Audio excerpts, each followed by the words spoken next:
Assalamualaikum warahmatullahi wabarakatuh. Kami dari kelas 11 IPA 3 akan menjelaskan tentang proses minyak bumi. Yang pertama ada teori proses terjadinya minyak bumi.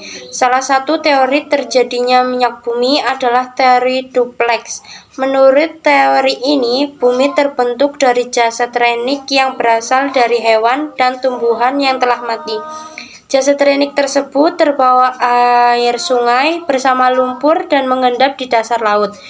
Akibat pengaruh waktu yang mencapai ribuan bahkan jutaan tahun, temperatur tinggi dan tekanan oleh lapisan di atasnya, jasad renik berubah menjadi bintik-bintik dan gelembung minyak atau gas. Lumpur yang bercampur dengan jasad renik tersebut kemudian berubah menjadi batuan sedimen yang berpori. Sedangkan bintik minyak dan gas bergerak ke tempat yang tekanannya rendah dan terkumulasi pada daerah perangkat yang merupakan batuan kedap.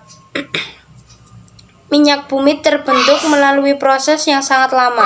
Oleh karena itu, minyak bumi dikelompokkan sebagai sumber daya alam yang tidak terbarukan, sehingga harus digunakan secara tepat dan hemat. Yang kedua, ada komponen penyusun minyak bumi, yaitu sikloalkana, alkena, alkuna, aromatik, dan senyawa anorganik. Komponen penyusun minyak bumi ada dua, yaitu komponen utama dan komponen kecil. Komponen utama sebagian besar tersusun dari senyawa hidrokarbon dengan komponen utamanya adalah alkana dan sikloalkana. Sedangkan komponen kecil ada kandungan oksigen, nitrogen, dan sulfur. Selanjutnya, supaya dapat dimanfaatkan, minyak bumi perlu diolah melalui dua tahapan, yaitu pengolahan tahap pertama atau primary processing dan pengolahan tahap kedua atau secondary processing. Pengolahan tahap pertama dilakukan dengan destilasi tingkat berdasarkan perbedaan titik didih yang meliputi fraksi pertama yang menghasilkan gas dikenal sebagai LPG dengan titik didih kurang dari 20 derajat Celcius. Fraksi kedua disebut nafta atau gas bumi, diolah menjadi bensin premium atau bahan petrokimia yang lain dengan titik didih 20-200 derajat Celcius. Fraksi ketiga yang selanjutnya dibuat menjadi minyak tanah dan artur atau bahan bakar pesawat jet memiliki titik didih sekitar 175-275 derajat Celcius. Fraksi keempat sering disebut solar yang digunakan sebagai bahan bakar mesin diesel dengan titik didih 250-400 derajat Celcius. Fraksi kelima merupakan tahapan terakhir dari pengolahan tahap pertama yang disebut juga residu yang berisi hidrokarbon rantai panjang yang dapat diolah lebih lanjut di tahap kedua menjadi berbagai senyawa karbon dan sisanya sebagai aspal dan lilin. Residu memiliki titik didih lebih dari 350 derajat Celcius. Kemudian masuk pengolahan minyak bumi tahap kedua. Pengolahan tahap kedua ini adalah lanjutan dari hasil penyulingan pada tahap pertama. Prosesnya meliputi perengkahan. Pada proses ini dilakukan perubahan struktur kimia yang meliputi pemecahan rantai alkilasi, polimerisasi, reformasi, dan isomerasi. Proses ekstraksi, pembersihan produk dengan pelarut supaya mendapatkan hasil banyak dengan mutu terbaik. Proses kristalisasi, yaitu proses pemisahan produk-produk melalui perbedaan titik cairnya. Terakhir, pembersihan dari kontaminasi. Pada proses pengolahan sering terjadi kontaminasi sehingga harus dibersihkan dengan menambahkan soda kaustik atau NaOH, tanah liat atau proses hidrogenasi. Kemudian dalam hasil pengelolaan minyak bumi ada beberapa hasil pengelolaannya. Titik didih kurang dari 20 derajat Celcius kegunaannya sebagai bahan bakar LPG dan sebagai produk petrokimia lain dengan rantai karbon C1-C4.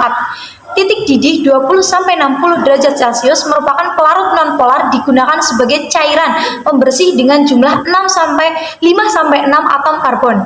Titik didih 60-100 derajat Celcius pelarut nonpolar dan cairan pembersih dengan rantai karbon C6-C7. Titik didih 40-200 derajat Celcius yang jumlah atom karbonnya sebanyak 5-10 digunakan sebagai bahan bakar minyak. Titik didih 175-325 derajat Celcius dengan jumlah karbon 12-18 yang digunakan sebagai minyak tanah dan bahan bakar pesawat jet. Titik didih 250-400 derajat Celcius memiliki atom karbon 12 ke atas digunakan sebagai solat atau minyak diesel. Yang titik didihnya merupakan zat cair mempunyai atom karbon sebanyak 20 ke atas digunakan sebagai oli pelumas, dan titik didih zat padat dengan jumlah atom 20 ke atas digunakan sebagai lilin parafin dan aspalter. Hasil pengolahan minyak bumi umumnya dimanfaatkan sebagai bahan bakar. Bensin merupakan salah satunya. Saat ini ada beberapa jenis bensin yang beredar di pasaran seperti premium, pertalite, pertamax, dan pertamax plus. Berdasarkan penelitian, bensin merupakan campuran dari berbagai macam senyawa hidrokarbon. Penelitian umumnya dilakukan dengan membuat suatu bensin standar, yaitu bensin yang terbuat dari senyawa normal, heptana, dan isooktana 2,24-trimetilpentana.